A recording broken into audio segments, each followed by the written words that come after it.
nananatiling lubog sa baha ang nasa 366 na lugar sa 8 rehiyon sa bansa dulot ng nagdaang bagyong Uwan.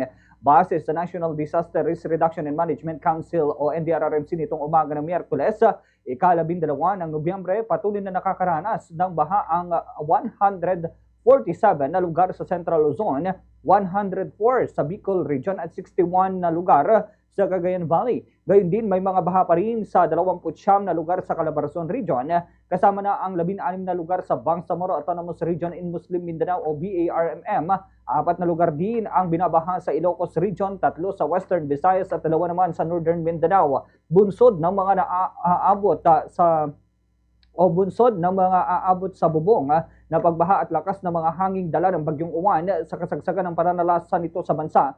May mga kabahayang napinsala. Sa datos ng NDRRMC, 33,882 na kabahayan ang napaulat na bahagyang napinsala, habang 7,320 naman ang tuluyang nawasak. Pinakamalaking bilang ng mga nasirang bahay ay naitala sa Bicol Region na nasa 20,000 na kabahayan ang nasira, habang mahigit 6,000 naman ang tuluyan hong nawasak.